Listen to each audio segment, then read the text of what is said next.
Let's talk to the royal editor, esteemed author of a current book. You can get this at your shelves right now in your bookstores or Amazon, The Windsor Legacy, but many other books out there as well. Robert Jobson. Welcome, Rob. Hi, Kevin. Good to have you on the show. Well, first of all, they're back. What would you imagine the early days of their return will be about? I mean, my theory, you're much more of an expert than me, obviously, is one of the important appointments that Harry wants to make will be with his father to go there and say, Dad, I'm broke, can I have some money? I think that's probably already happened, but the King's up in Scotland at the moment with William and Catherine and the kids up there. I can imagine them going up to Scotland, yeah.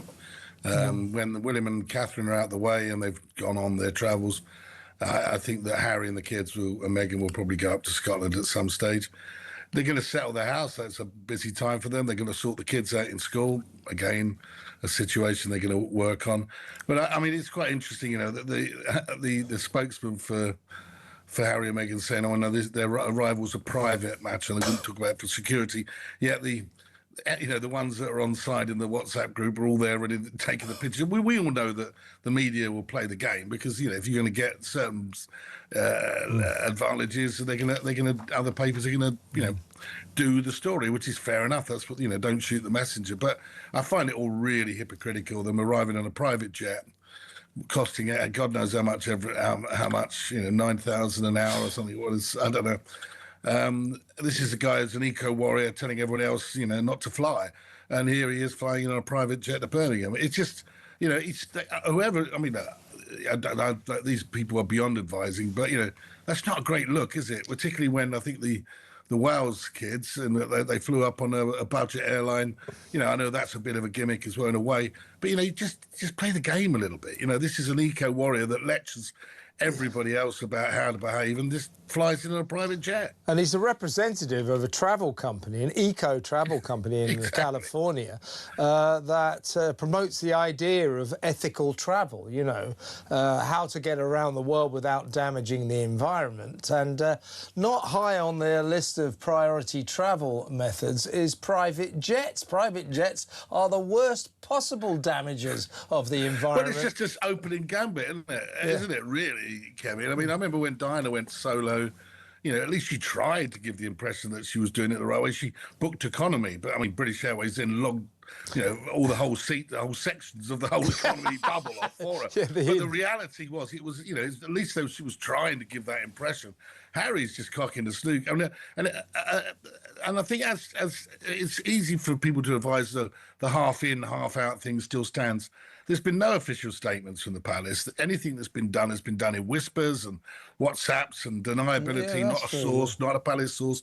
You know, it's time really to put out a statement and say, no, they are definitely not doing this. We're sticking to the San Germain Summit agreement, which was laid out by Her Late Majesty Elizabeth II. There's no double dealing going on here. We're sticking to it. But how can they stick to it in a country where you're going to have two? You know, these two are not going to be quiet. They're going to be we're going to get them all the time feeding newspapers. You don't have a press and publicity director if you're not going to start feeding stories out there, which he has been doing. So, you know, we're now hearing that Harry wants him to play rugby, not, you know. Well, yeah. Why there's this? I want to ask you about this. You know, the national sport in winter, if you like, is football. It's our national sport. Yeah. So he says, oh, well, I'm going to be a full-time dad and I'm going to go to all of his rugby matches. Why rugby? Why can't he play football? Well, one of the things I think, and I'm not pushing it too far, is that William is such a passionate football fan, Aston Villa fan, goes to the games, takes his sons to the football matches,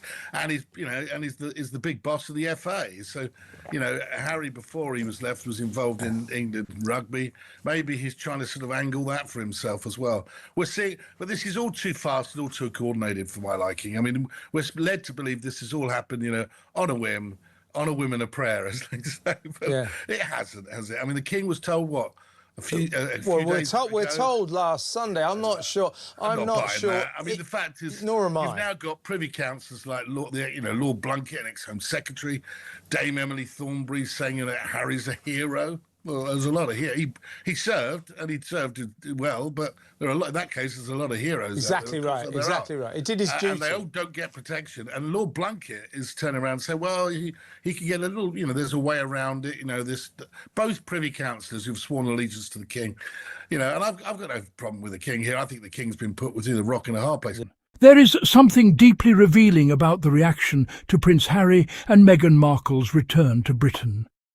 They have barely arrived, and already the British media machine is doing what it does best. Dissecting their every decision, questioning their motives, calculating their finances, scrutinising their security, and somehow turning a family returning home into another indictment of the Sussexes. And Sussex gang, this is where the double standard becomes impossible to ignore. Because apparently, when Harry and Meghan make a decision, we are not allowed to simply ask what they are doing. We must ask, why are they back? Are they broke?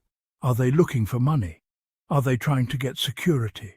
Are they trying to get back into the royal family? Are they trying to reconcile? Are they trying to manipulate the king? Are they trying to repair their image? The speculation never ends. And now royal editor Robert Jobson, speaking with Kevin O'Sullivan, has raised some of those very questions, including suggestions that the Sussexes' return could somehow be connected to financial pressures and even potential discussions with King Charles. But here's the problem. The Sussexes have actually returned to Britain with their children, while remaining non-working royals. They are reportedly keeping their Montecito home, maintaining their private lives and continuing their independent work. Their children are expected to attend school in Britain. So why does the media immediately reach for the most cynical explanation? Why is a family wanting their children to experience Britain, reconnect with family and spend more time in the country Harry was born in, automatically interpreted as some kind of financial manoeuvre? And this is where I have a question for the people constantly demanding reconciliation. Because the message from certain sections of the British media seems completely contradictory. On one hand, but on the other hand, well, Sussex gang. How do you rebuild trust when every attempt at coming closer is treated with suspicion? How do you repair a relationship when one side is constantly being told that the other cannot possibly have good intentions? Think about it. If Harry stays in America, the narrative becomes, if Harry comes back to Britain, if he wants to see his father, if he doesn't see William, if he does meet William, if Harry talks about his family, and if Harry says nothing? At what point does the Sussexes' existence become enough? Now let's talk about the private jet. Yes, Harry and Meghan flew privately. That is a legitimate subject for discussion, particularly because Harry has spoken publicly about environmental issues. But let's be intellectually honest. Criticizing one private flight is one thing. Turning that single flight into evidence that the Sussexes are fundamentally hypocritical is another. Because private aviation is hardly something that exists exclusively inside the Sussex universe. Yet somehow, whenever Harry does something that other wealthy and prominent people do, it becomes a morality play. And that's the double standard. The question shouldn't be, the question should be, because that's the test. Not whether we like Harry, not whether we like Meghan, not whether we agree with everything they have ever done. The test is consistency, and nowhere is that inconsistency more obvious than security. The British press is already talking about the possibility that security for the Sussex family could eventually cost millions of pounds a year. Estimates reported in recent coverage have put a possible full-time arrangement at roughly 3 million to 5 million annually. But here's what gets lost in all the noise. And Harry has not simply demanded that the British taxpayer automatically hand him whatever protection he wants. His position has been that his family needs adequate protection when they are in Britain, and the security question is being considered through the relevant government process. In fact, Harry has already lost his legal challenge over automatic taxpayer-funded police protection. And despite all the screaming about taxpayer money, the family actually arrived in Britain without publicly funded police protection, relying on private security arrangements. So perhaps we should stop pretending the Sussexes have simply landed in Britain with an unlimited taxpayer-funded security package. That isn't what happened. And here's another uncomfortable question. If Harry and Meghan are genuinely considered vulnerable enough to require significant security, why is their concern automatically mocked? And if they aren't considered vulnerable, then why are commentators simultaneously predicting enormous security bills? You cannot have it both ways. You cannot tell Harry that his security concerns are exaggerated while simultaneously using the potential cost of protecting him as ammunition against him. That is not a serious conversation. That is a talking point. And then we come to perhaps the most fascinating contradiction of all. The British media appears absolutely fascinated by the idea of Harry and William reconciling. Every glance, every meeting, every non-meeting, every royal event, every family gathering, every Christmas, every visit by Harry, every conversation with Charles, everything gets analysed through the question. But if reconciliation is really what everybody wants, then shouldn't Harry actually be allowed to come home? Shouldn't he be allowed to see his father? Shouldn't Archie and Lilibet be allowed to know their royal relatives? Shouldn't the possibility of reconciliation be encouraged rather than mocked? Because reconciliation requires proximity. It requires conversation. It requires time. It requires forgiveness. And most importantly, you cannot demand that Harry reconcile with William while simultaneously insisting that Harry is fundamentally untrustworthy. You cannot demand peace while continuously feeding the public a narrative of suspicion. You cannot build a bridge while spending every day setting fire to the other side. And perhaps that is why Harry's return is so interesting.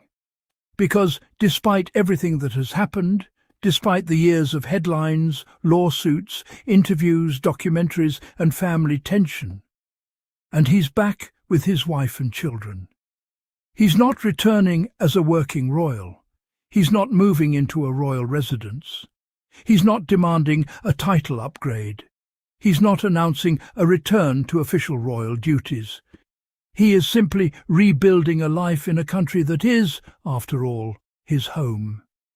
Recent reporting says the family will live privately, keep their California base and continue their independent lives rather than resume royal duties. So perhaps we should allow that decision to breathe. Maybe the return doesn't need to be a conspiracy. Maybe it doesn't need to be a comeback. Maybe it doesn't need to be a defeat. Maybe it doesn't need to be a financial rescue mission. Maybe sometimes, and maybe Harry wants his children to know where he came from. Maybe he wants them to know their grandfather.